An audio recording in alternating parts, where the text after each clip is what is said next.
Hello everyone, எல்லாரும் எப்படி இருக்கிறீங்கள்? இன்னும் ஒரு இன்ட்ரெஸ்டிங்கான வீடியோ ஒன்றில் உங்கள் எல்லாரையும் சந்திப்பதில் மிக்க சந்தோஷம்.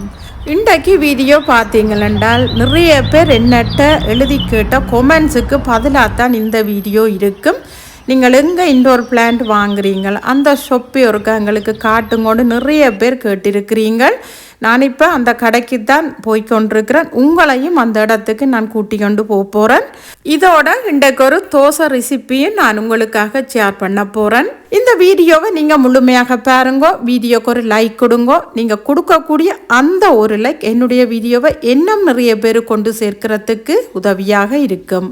இன்றைக்கு வெதரும் பார்த்தீங்களென்றால் அவ்வளோ ஒரு சூப்பராக இருக்குது. இப்போ அந்த கடைக்குள்ளே வந்துட்டோம்.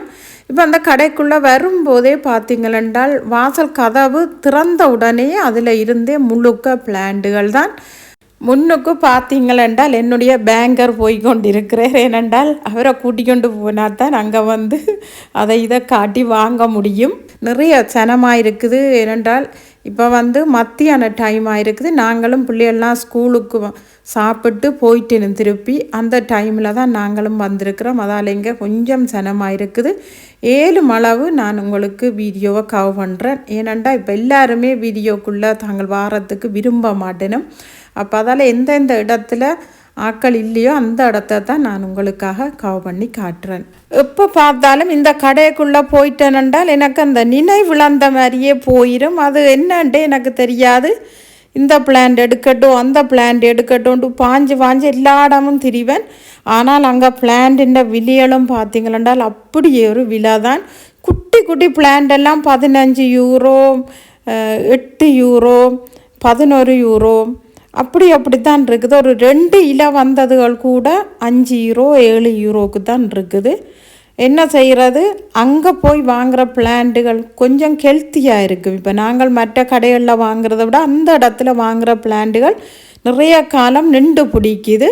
இப்போ நான் கூட 2 வருஷமாக கூட நிறைய பிளான்ட்டுகளை வச்சுருக்கிறேன். இனி அதுன்ற க்ரோத்தும் வந்து நல்லதாக இருக்குது. அப்போ அதுக்காகத்தான் நான் கூடுதலாக அங்கே போய் 2 பிளான்ட் வாங்கினாலும் அங்கேயே போய் வாங்குவோம்ட்டு போகிறது.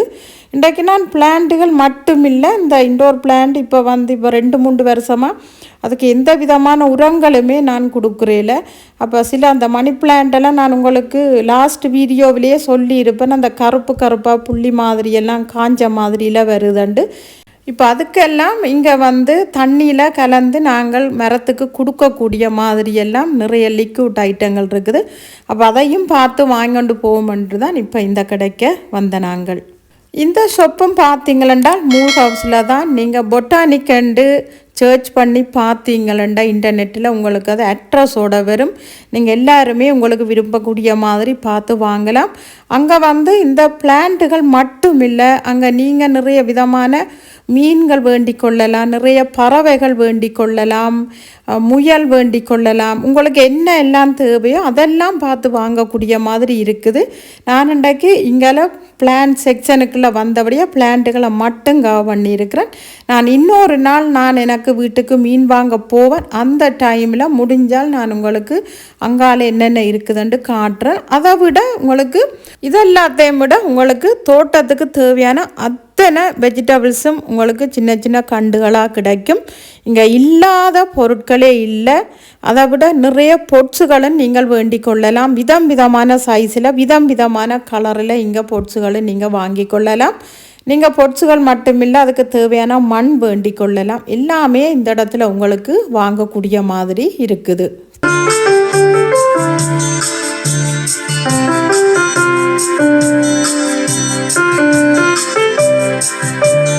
இதுக்குள்ளே பார்த்தீங்கன்னா சின்ன சின்ன நிறைய விதமான மணி பிளான்ட் எல்லாம் இதுக்குள்ளே நின்றது. ஒரு மெரூன், தனி பச்சை, ஒரு மஞ்சள் போர்டர் மாதிரி நிறைய கலரும் நின்றது.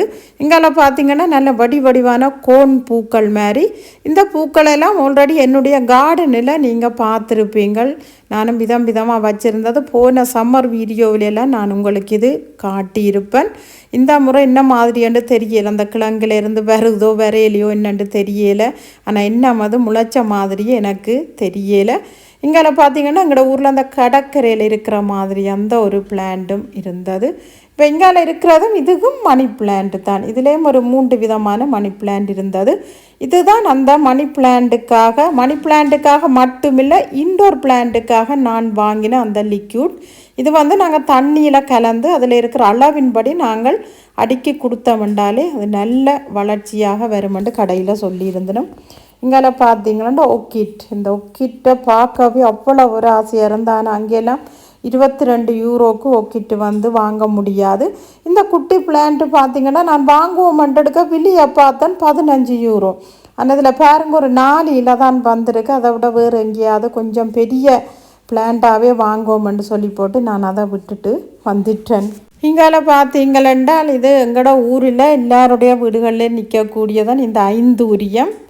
அது நல்ல நிறைய இருக்குது. இதுக்கும் பாருங்கோ நல்ல பூக்களோடு நிற்கிது. பார்க்க அவ்வளோ ஒரு அழகாத்தான் இருக்கு. ஆனால் இதெல்லாம் வந்து அவுட்டோரில் வைக்கக்கூடியது, இன்டோர் இல்லை அவுட்டோரில் வைக்கக்கூடியது. அப்போ அதால் நான் இதை பார்த்துட்டு வந்துட்டேன். நான் உங்களுக்கு நீங்கள் அவுட்டோரில் வைக்கிறதுக்கு விருப்பமுள்ளாக்கள் உங்களுக்கு இடம் இருக்கிறார்கள், நீங்கள் இப்படி நல்ல கலர் பார்த்து வாங்கி வச்சுக்கொள்ளலாம். இங்கால பாருங்கள் இது ஃபுல்லாகவே இன்டோர் பிளான்ட் தான். ஒரு பக்கம் ஃபுல்லாகவே இன்டோர் பிளான்ட் தான். பார்க்க அவ்வளோ ஒரு அழகாக இருந்தது. உண்மையில் பெரிய பிளான்ட்டுகளும் இருக்குது, சின்ன பிளான்ட்டுகளும். இங்கே பாருங்கள் வெளியே கூட நான் சிலது காட்டியிருக்கிறேன். இதெல்லாமே ஃபுல்லாக அவுட்டோர் தான். இந்த கார்டனுக்குள்ளே நல்லா சுற்றி வர வைக்கிறதுக்கு அவ்வளோ ஒரு சூப்பராக இருக்கும். என்னுடைய கார்டனில் கூட 2 கலர் இது இருக்குது பாருங்கள். அதால் நான் வாங்கி கொண்டு வரையில் கார்டனில் ஆல்ரெடி 2 பெரிய மரம் நிற்கிறபடி அதே நல்ல நிறைய பூக்கள் பூக்கும். ஆனால் இதில் வந்து நல்ல விதமான கலராக இருந்தது. உண்மையில் பார்க்குறதுக்கு அதுக்கும் ஒரு நல்ல அழகாகத்தான் இருந்தது. 1-2 கலரில் இங்கே பாருங்கள் உங்களுக்கே தெரியுது எப்படி விசித்திரமான விதமான கலரெல்லாம் இருக்கண்டு. இங்கே பார்த்தீங்களா கேட்ரஸ். இந்த கேட்ரஸ் கூட நிறைய விதமான கேட்ரஸ், எது எடுக்கிறது எதை விடுறதுன்றே தெரியலை. நான் கூட என்னுடைய வீட்டில் நிறைய கேட்ரஸ் வந்து வளர்த்து கொண்டு இருக்கிறேன். நான் உங்களுக்கு அடுத்தடுத்த வீடியோவில் நான் என்னென்ன கேட்ரஸ் வச்சுருக்கிறேன்ட்டு நான் உங்களுக்கு அதை ஒரு வீடியோவாக போடுறேன். ஏனெண்டா அந்த கேட்ரஸ் வந்து நல்ல குட்டியாக இருக்கும். பிறகு நாங்கள் வீட்டை கொண்டு வச்சிட்டோம்ண்டாலே அது கொஞ்சமாக வளர்றது தெரியும். ஆனால் நல்ல வடிவாக இருக்கும், பார்க்கும்போது நல்ல அழகாகவும் இருக்கும். ஆனால் அதில் வந்து நிறைய முள்ளுத்தன்மை இருக்கிறபடியாக கொஞ்சம் கவனமாக தான் நாங்கள் அதை எடுத்து ஹேண்டில் பண்ண வேண்டி வரும். இங்கால பாருங்கள் இதுக்கும் விதமான கேட்ரஸ் தான். இங்கால நல்ல பொக்கிகள், நல்ல ஃப்ரெஷ் பூவில் நல்ல பொக்கிகள் எல்லாம் செய்து வச்சுருக்குது. பார்க்க அதுவும் நல்ல ஒரு அழகாக இருந்து. இது பொட்ஸோடையே பார்த்தீங்களென்றால் ஒக்கிட் தான்.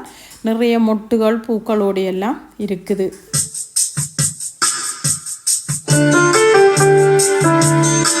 இங்கால பார்த்தீங்களென்றால் சீசனிங் ஐட்டம் எல்லாமே ஃப்ரெஷ்ஷாக இருக்குது. நாங்கள் இதை வாங்கி கொண்டு எங்களோட கார்டனில் ஒரு பொட்ஸில் வச்சு வளர்த்து கொள்ளலாம். ஜன்னல் கரையிலோடு இதை நாங்கள் வச்சுக்கொள்ளலாம். பிறகு நாங்கள் இந்த இலையெல்லாம் பிடுங்கி காய வச்சு ஒரு போத்தலில் போட்டு விட்டுட்டோம்னால் எந்த நேரமும் யூஸ் பண்ணி கொள்ளலாம். ஓகே, இப்போ பார்த்தீங்களென்றால் நாங்கள் கடைகளுக்கு போயிட்டு வீட்டை வந்துட்டோம். இதை ரெண்டு பார்த்தீங்களா நான் என்னுடைய ஒக்கிட்டுக்காக வாங்கியிருக்கிறேன். இதை நாங்கள் கிழமையில் ஒரு தடவை ஒக்கிட்டுக்கு ஊற்றினோம்னா நல்லா பூ வரும். இதோட பார்த்தீங்களென்றால் இது வந்து நான் இந்த பறவைகளுக்கு வெளியில் போடுறதுக்காக சாப்பாடு வேண்டி கொண்டு வந்திருக்கிறேன். இது அங்கங்கே கொழுவி விட்டோம்னால் நிறைய பறவைகள் வருவினும். அதை விட இப்போ சாப்பாடும் அவைக்கு ஈஸியாக கிடைச்ச மாதிரியும் இருக்கும். இது வந்து இந்த மேஜிக் பொஞ்ச் நான் நிறைய தடவைகள் காட்டியிருக்கிறேன். சியா சீட்ஸும் வேண்டியிருக்கிறேன். இந்த பொருட்கள் எல்லாமே நான் ஆக்சியோனில் தான் வேண்டினேன். இந்த ஆக்சியோன் வந்து பக்கத்தில் இருக்கிறபடியே அங்கேயும் போட்டு தான் வந்தேன். நான் இந்த எசென்சியல் ஆயிலும் இந்த மொழுதிரியும் வாங்குறதுக்காக நான் இப்பயுமே ஆக்சியோனுக்கு அடிக்கடி போகிறது வழக்கம். நிறைய பொருட்கள் நான் அங்கே வாங்கியிருக்கிறேன்னு கூட உங்களுக்கு காட்டியிருக்கிறேன். இந்த மொழுதிரியும் நான் அங்கே தான் வாங்கினேன். இந்த மொழுதிரிகள் எல்லாம் நாங்கள் வெளிக்கடையில் வாங்கும்போது பார்த்தீங்கன்றால் கொஞ்சம் கூட விலையாக இருக்கும். அங்கே ஓரளவு மலித்து வேண்டக்கூடிய மாதிரியும் இருக்கும். இது 3 கலரில் பட்டர்ஃப்ளையும் வேண்டி கொண்டு வந்திருக்கிறேன். இங்கால கஜு நட்ஸும் எனக்கு தேவைப்பட்டது, அதுக்கும் வேண்டி கொண்டு வந்திருக்கிறேன். இது என்னென்று பார்த்தீங்கன்னால் அல்ஜீரியன் சோஸ். இந்த அல்ஜீரியன் சோஸ் தான் இந்த தக்கோஸ் அதுகளுக்கெல்லாம் நான் யூஸ் பண்ணுவேன். அதால் அங்கேயும் இன்றைக்கு இது வந்திருந்தது வேண்டி கொண்டு வந்திருக்கிறேன். இதை பார்த்தீங்களென்றால் 500 பேப்பர் இதில் இருக்குது. இது கை துடைக்கக்கூடிய இந்த டிஷ்யூ தான். இதை இப்படியே வாங்கி விட்டோம்னால் எங்களுக்கு ஒரு கொஞ்ச நாளைக்கு இருக்கும். ஏனெண்டா ஒரு தண்ணி ஊற்றப்பட்டாலோ கைகள் துடைக்கிறதுக்கோ ஈஸியாக இருக்கும். இப்போ பார்த்தீங்கன்னா இது நான் பொட்டானிக்கில் வாங்கின பிளான்ட். இது இண்டோர் பிளான்ட் தான். இந்த பிளான்ட் நான் வாங்கணுமெண்டு நிறைய தடவைகள் யோசிச்சிருக்கிறேன். நான் அங்கே போய் பார்ப்பேன். அது இந்த விலையாண்டால் சரியான விலையாக இருக்கும். ஆனால் இன்றைக்கு ஓரளவு வேண்டக்கூடிய மாதிரி கொஞ்சம் சின்ன கண்டு தான், ஆகலும் சின்ன கண்டில் ஓரளவு ஒரு மீடியம் சைஸ்ன்னு சொல்லலாம். அப்போ அதுவும் வேண்டி கொண்டு வந்திருக்கிறேன். இங்கே பார்த்தீங்களா என்னட்ட இல்லாத 2 கட்ரஸும் வேண்டி கொண்டு வந்திருக்கிறேன். உண்மையில் அங்கே கட்ரஸ் மட்டும்தான் நல்ல விலை மலிவாக வேண்டக்கூடிய மாதிரி இருக்கும். ஆனால் மற்ற பொருட்கள் எல்லாம் பார்த்திங்கன்னா கொஞ்சம் விலை அதிகமாக இருக்கும். ஆனால் தரத்தில் நல்லா தான் இருக்கும். ஏனெண்டா நான் இப்போ வந்த காலத்துலேருந்து அடிக்கடி அந்த கடையில் தான் நான் நிறைய இண்டோர் பிளான்ட்களும் வேண்டியிருக்கிறேன். இது பார்த்திங்கன்னா இன்னொரு விதமான மணி பிளான்ட். பார்க்கும்போது நல்ல அழகாக இருந்தது. ஆனால் இது பார்க்கும்போது எங்களுக்கு ஓரளவு மீடியம் சைஸான கண்டு மாதிரி இருக்குது. ஆனால் விலையண்டால் அப்படித்தான் விலையாக இருந்தது. ஓகே, இது நெடுகலும் ஆசைப்பட்றேன்னு சொல்லி போட்டு ஹஸ்பண்டும் என்னோட வந்தபடியாக ஒரு மாதிரி அவரே வாங்கி தந்துட்டார். இந்த மணி பிளான்ட்டுக்கும் பாருங்க ஒரு டிஃப்ரெண்ட் இருக்குது. ஆனால் அதை விட இது கொஞ்சம் நல்ல வடிவாக இருந்தது. அப்போ ஓகே, இதையும் ஒருக்கா கொண்டே வச்சு பார்ப்போம்னு சொல்லி போட்டு வேண்டி கொண்டு வந்துட்டேன்.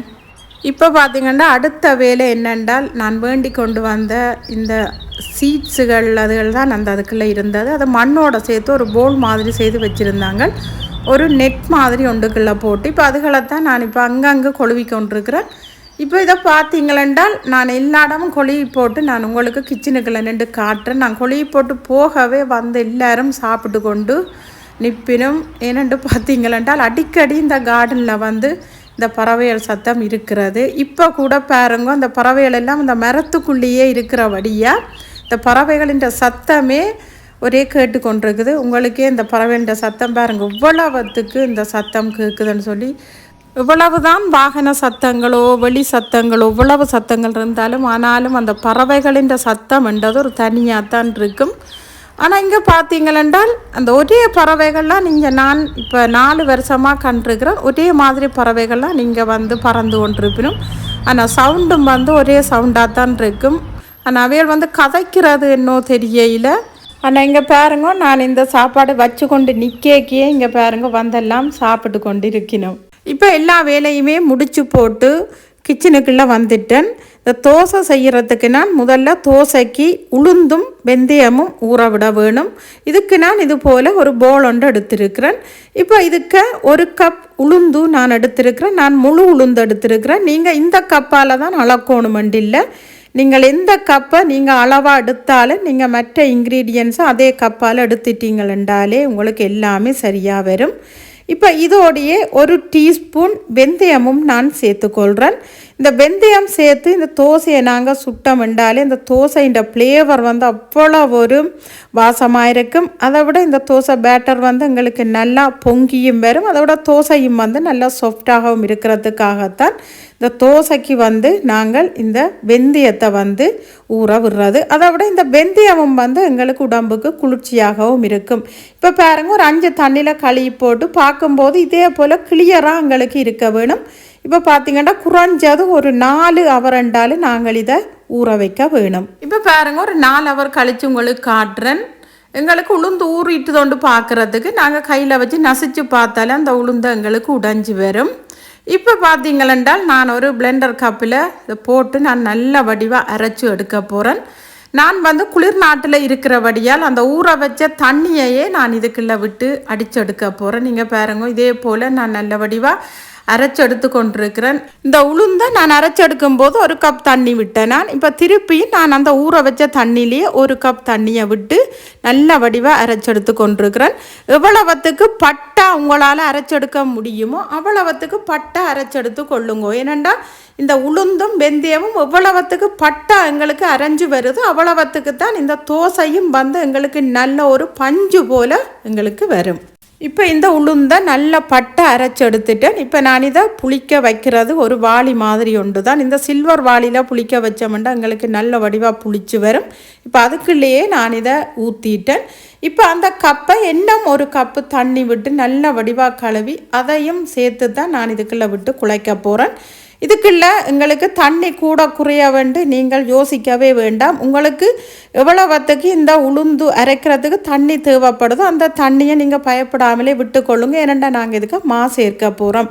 இப்போ இதுக்குள்ள நான் 2.5 கப் அவிச்ச மா சேர்த்துக்கொள்ளுறேன். எப்பயுமே அவிச்ச மாவை வந்து சில பேர் அரைவாசி அவிச்சமா அரைவாசி பச்சைமா சேர்ப்பீங்க. ஆனால் நான் வந்து இதில் 2.5 கப் அவிச்சமா சேர்த்துக்கொள்கிறேன். இதுக்கு பார்த்தீங்கன்னா 1/2 கப் பச்சைமா நான் சேர்த்துக்கொள்கிறேன்.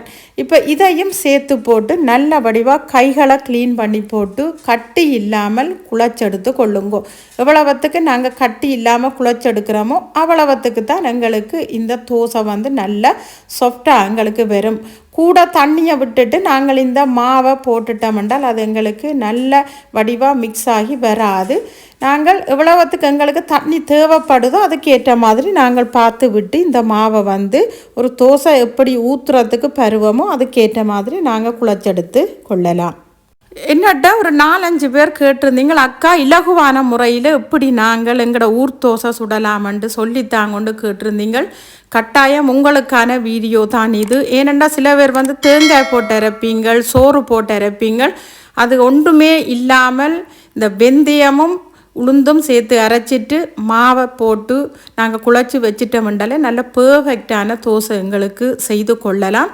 ஆனால் அந்த தேங்காயும் சோறும் போட்டு எப்படி அரைச்சி தோசை சுடுறேன்னு நான் இன்னொரு வீடியோவில் கட்டாயம் நான் உங்களுக்கு செய்து காட்டுவேன். இப்போ பாருங்கோ நல்ல வடிவாக கட்டி இல்லாமல் குழச்செடுத்து கொண்டிருக்கிறேன். கட்டி இல்லாமல் கைகளாலேயே குழச்செடுக்கலாம். சில பேர் வந்து வீட்டர் கூட யூஸ் பண்ணுறீங்க, அதெல்லாம் தேவையே இல்லை. அந்த காலத்தில் எங்களுடைய அம்மாக்கள் எல்லாம் எங்களுக்கு எவ்வளவு டேஸ்ட்டாக அந்த தோசையெல்லாம் சுட்டு தருவினோம். அப்போ எல்லாம் அவைக்கு பிளெண்டர் தெரியாது, கிரைண்டர் தெரியாது, எதுவுமே தெரியாது. அம்மியில் உளுந்தரைச்சி எங்களுக்கு தோசை சுட்டு தந்தவியல். உண்மையில் அதுபோல் ஒரு டேஸ்ட்டு நாங்கள் எப்போ செய்தாலும் எங்களுக்கு கிடைக்கவே கிடைக்காது.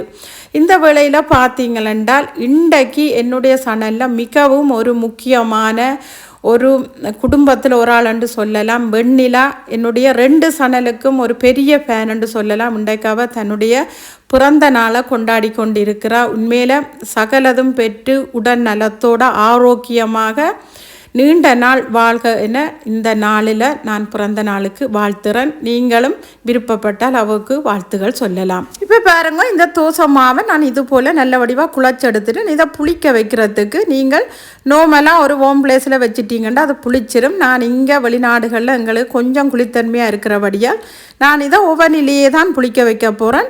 உங்களுக்கு ஆகலும் இப்பையும் குளிராக இருந்தால் நீங்கள் ஓவன் லைட்டை போடுங்க. நான் லைட் இல்லாமல் தான் நான் புளிக்க வைக்க போகிறேன். இப்போ பாருங்க நல்ல வடிவாக புளிச்சு வந்திருந்தது. நான் கரண்டியால் நல்லா மிக்ஸ் பண்ணி விட்டுட்டேன், வீடியோ ரெக்கார்ட் ஆகையில். இப்போ இதுக்கு தேவையான அளவு உப்பும் மஞ்சள் தூளும் சேர்த்துக்கொள்கிறேன். ஏனெண்டா எங்களோட யாழ்ப்பாணத்து முறையில் தோசை என்றாலே மஞ்சள் இல்லாமல் தோசையே இல்லை. மஞ்சள் போட்டால் தான் அந்த தோசைக்கு ஒரு தனி அழகே வருமென்று கூட சொல்லலாம். நான் இது தாளிப்பு போட்டு நான் உங்களுக்கு செய்து காட்டேல.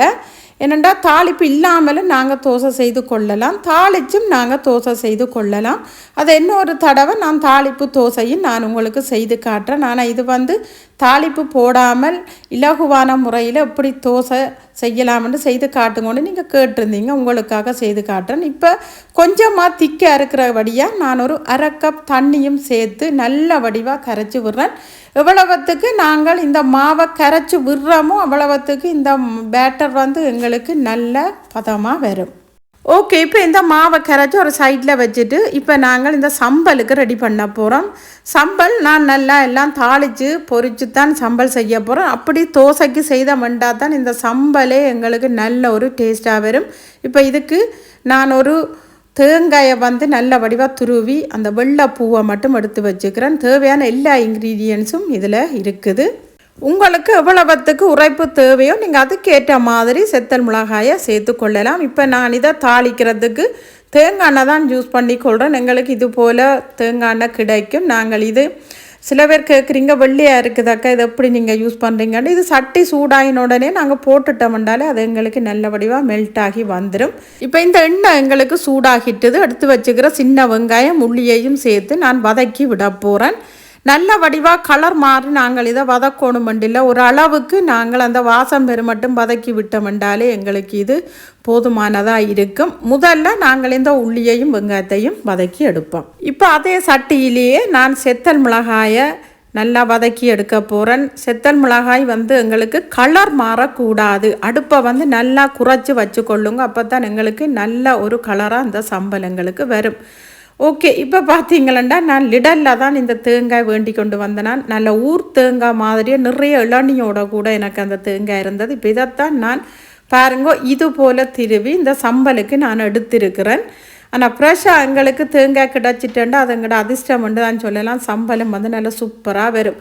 இப்போ சம்பல் நான் உரலில் தான் இடிச்செடுக்க போகிறேன். எங்களுக்கு ஊர் மாதிரியெல்லாம் அம்மி இல்லை, கிரைண்டரில் கூட அரைச்செடுக்கலாம். ஆனால் அதை விட நாங்கள் இப்படி உரலில் இடித்து எடுக்கிறது இந்த தோசைக்கு அவ்வளோ ஒரு டேஸ்ட்டாக இருக்கும். முதல்ல இந்த செத்தல் மிளகாயை நான் போட்டு நல்ல வடிவாக இடிச்செடுக்க போகிறேன். இந்த செத்தல் மிளகாயை நாங்கள் எண்ணெயில் போட்டு வதக்கின வடியாக இந்த ஈஸியாகவே எங்களுக்கு இது நல்ல வடிவாக இடிக்கக்கூடிய மாதிரி இருக்கும். இப்போ அடுத்ததாக இந்த வெங்காயத்தையும் உள்ளியையும் நான் சேர்த்து இடித்து விட போகிறேன். இதோடைய நான் கல்லுப்பும் சேர்த்துக்கொள்கிறேன். கல்லுப்பும் சேர்த்து நாங்கள் இடிச்சிட்டோம்ண்டாலே எங்களுக்கு நல்ல அம்மியில் அரைச்ச மாதிரியே அதில் அந்த சில பேர் சொல்கிறீங்க இந்த சம்பலில் மிளகாய் சின்ன சின்ன துண்டுகளாக இருக்குதுண்டு நீங்கள் உப்பை போட்டு அடித்து பார்த்தீங்களென்றால் உங்களுக்கு தெரியும். இதோடைய இந்த கருவேப்பிலையை நான் பச்சையாகவே போட்டு இடித்து கொள்கிறேன். இந்த சம்பல் வாசம் அவ்வளவு சூப்பராக இருக்கும். இப்போ இதோடைய இந்த திருவி வச்சிருக்கிற ஃப்ரெஷ்ஷான தேங்காயையும் நான் சேர்த்து கொள்ளுறேன். ஏனென்றால் ஃப்ரெஷ்ஷான தேங்காய் நாங்கள் சேர்த்து இடிக்கும்போது இந்த மிளகாய், இந்த வெங்காயம், இந்த உப்பு எல்லாமே எங்களுக்கு அந்த தேங்காயோட சேரைக்குள்ள டேஸ்ட்டே தனியாக இருக்கும். இப்போ பாருங்கள் நல்ல வடிவாக எங்களுடைய இடி சம்பல் ரெடி ஆகிட்டது. பாருங்க இதுக்குள்ள ஒரு மிளகாய் கூட கட்டையாக அவங்களுக்கு தெரியுதோண்டு பாருங்க. ஏன்னா அந்த உப்பு கல் போட்டு நாங்கள் இடிச்சிட்டோம்ண்டாலே அந்த மிளகாய் நல்ல வடிவாக எங்களுக்கு இடிபட்டு கொள்ளும். இப்போ பார்த்தீங்கன்னா சம்பலுக்கு நான் தேவையான அளவு தேசிக்காய் புளி விட போகிறேன். நீங்கள் பழப்புளி கூட விட்டு நீங்கள் சம்பல் இடிக்கும் போதே நீங்கள் அதை இடித்து கொள்ளலாம். இப்போ பாருங்க இதே போல் விட்டுட்டு நல்ல வடிவாக மிக்ஸ் பண்ணி விடுவோம். இப்போ எங்களுடைய சம்பலும் ரெடி ஆகிட்டது. இப்போ நான் தோசையை சுட்டெடுத்து சாப்பிட வேண்டிய எங்களுடைய இரவு சாப்பாடே பார்த்திங்கன்னா இந்த ஸ்ரீலங்கன் தோசையும் சம்பலும் தான். நான் கிரப் மேக்கரில் தான் எப்பயுமே தோசை சுடுறது, உங்களுக்கு எல்லாருக்குமே தெரியும். உண்மையில் இது அவ்வளோ ஒரு நல்ல இருக்குது, அதை விட நல்ல பெரிய தோசையாகவும் இது இருக்குது. நீங்கள் விருப்பப்பட்டால் இது போல் கோல்டன் ப்ரௌன் ஆக்கி போட்டும் நீங்கள் தோசையை சுட்டு கொள்ளலாம். அல்லது உங்களுக்கு வெந்துட்டு தண்டாலே 2 பக்கம் பிரட்டி போட்டு கூட நீங்கள் தோசையை செய்து கொள்ளலாம். இங்கே பாருங்க இந்த தோசை எவ்வளவுத்துக்கு நல்ல ஒரு மென்மையாக வந்திருக்குன்னு உங்களுக்கு பார்க்கவே தெரியுது. ஓகே ஃப்ரெண்ட்ஸ், நீங்கள் கேட்ட மாதிரி உங்களுக்கு யாழ்ப்பாணத்து முறையில் தோசையும் சம்பலும் செய்து காட்டியிருக்கிறேன். நீங்களும் உங்களோட உள்ள ட்ரை பண்ணி பார்த்து எப்படி இருந்தேன்னு சொல்லி எனக்கு கொமெண்ட்ஸில் சொல்லுங்கள். ஓகே ஃப்ரெண்ட்ஸ், இதோட இந்த ப்ளாகை நான் முடிச்சுக்கொள்கிறேன். உங்களுக்கு இந்த வீடியோ பிடிச்சிருந்தா உங்கள் ஃப்ரெண்ட்ஸ் அண்ட் ஃபேமிலி கூட ஷேர் பண்ணுங்க. வீடியோக்கு ஒரு லைக் கொடுங்க. என்னுடைய சேனலுக்கு நீங்கள் ஃபர்ஸ்ட் டைமாக இருந்தால் சேனலை சப்ஸ்கிரைப் பண்ணி சப்போர்ட் பண்ணுங்கள் ஃப்ரெண்ட்ஸ். இது போல் இன்னும் ஒரு இன்ட்ரெஸ்டிங்கான வீடியோ ஒன்றில் உங்கள் எல்லாரையும் சந்திக்கும் வரை டேக் கேர், பை பாய்.